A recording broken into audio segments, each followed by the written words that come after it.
Hey everyone, thanks for joining for another video. I didn't get exactly what I wanted to get for this video. However, I think it's still going to be informative and I think you guys are going to like it, so enjoy.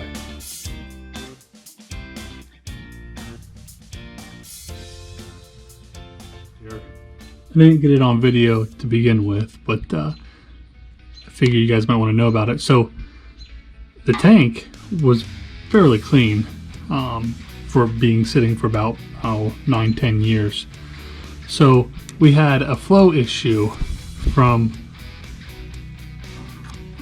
here, from the tank into the sediment bowl, and also the sediment bowl was sealed onto the housing itself. So trying to get that off was not an easy task.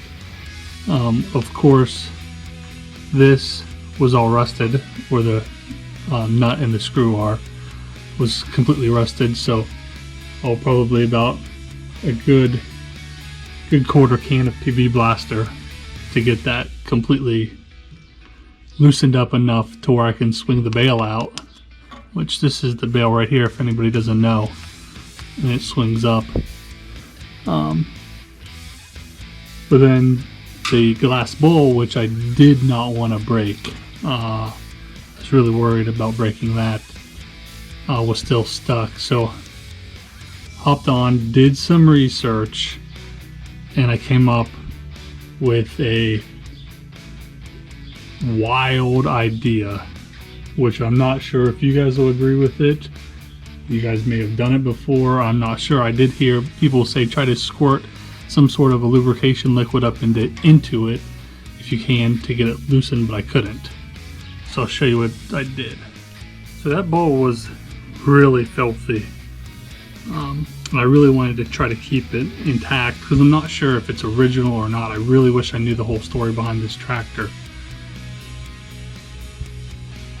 I'm more interested in the entire story than I am, just X, Y, and Z had it. Now, this tractor means something to me because it was my grandpa's. So, 1952 Farmall Cub that I'm going to completely restore. But anyways, I took the glass bowl, and to clean it up, I bought a parts cleaner. It's got a basket in there. You just put it in the basket, put the basket down, wait just a little bit, pull it out, man, and it's brand new it looks. So there's that. So currently, give you guys a little insight of what I'm doing and what I've done, and there'll be videos about it. So I've done the plugs. I have a wire kit, which use the Napa. I'm going to do all the wires, and I'm actually now working on, as you can see, something missing, the coil. I'm going to switch out the coil. I'm going to get this thing fired up, see if there's any leaks.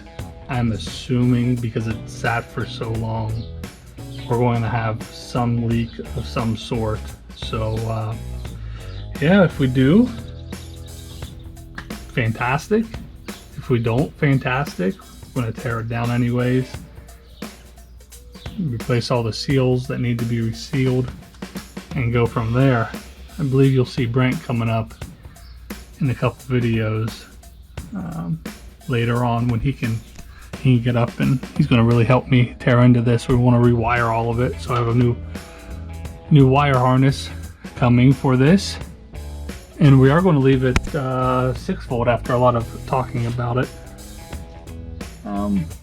Thought about maybe moving to 12 volt, but at the end of the day, I do like the originality of it. If it wasn't my grandpa's, I think I would convert it to 12. But man, these old tractors, it turns over fantastic. I'll try to include a clip. But yeah, got some pretty exciting things coming up. So you can see the fuel line. Now, I do know what everybody says. I'm going to switch this over to a metal braided line just in case, because just anything, God forbid, happens, I'd be pretty devastated. So I took the fuel line off, knowing that the tank was basically dry, maybe a gallon of fuel into it total. And I knew to try to get some pressure to bust the glass bowl out. So what I did, took the fuel line, hooked up the air compressor, and just put just the slightest little bit of air into it, and it actually was enough just to create enough pressure into the glass bowl where it popped it and loosened it enough to where I could get it off. So it was still stuck to the O-rings, but just little twisting and it came right off. However, where the clog was right in the middle. It was just a slight little clog whatsoever. So I just reached up, cleaned it off with my hands. Like I said, the tank was really clean, so I'm not worried about that at all.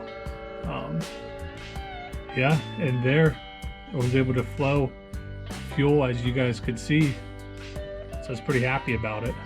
Alright, so we're back at the Farmall Cub, replacing and fixing the gasket and the filter of the sediment bowl. So this thing, we believe, sat for maybe 9-10 years. So we're going to put this all back on here. Get a good angle for you guys.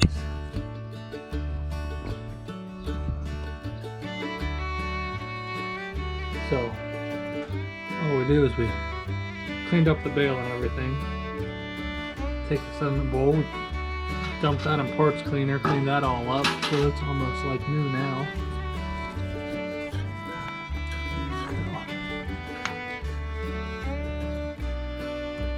Put this on. Do it on this side.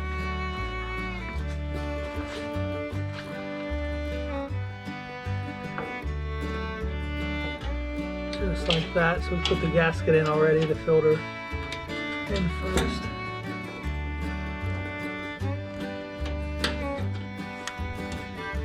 Put the bale in.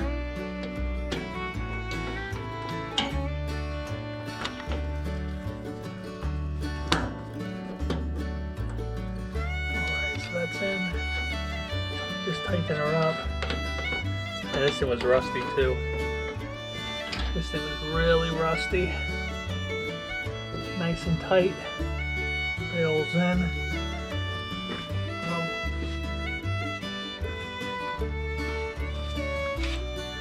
That is it. So whenever you need anything, take that off. You just make sure this is your shut off, counterclockwise. Make sure it's shut off. And you unscrew your nut here, take your bowl out when you go to fix them. So how we're going to check it after we get it all done, we're going to open this up. Just open this up. We should have gas flowing. And then if nothing rolls out at the top, that means we're good. I don't see anything up top, nothing at all. Hey everyone, thanks for watching the video. Still trying to learn, still trying to get the video editing sequences down and everything, but hopefully you stay with me. Hopefully we learn something. Have a great day.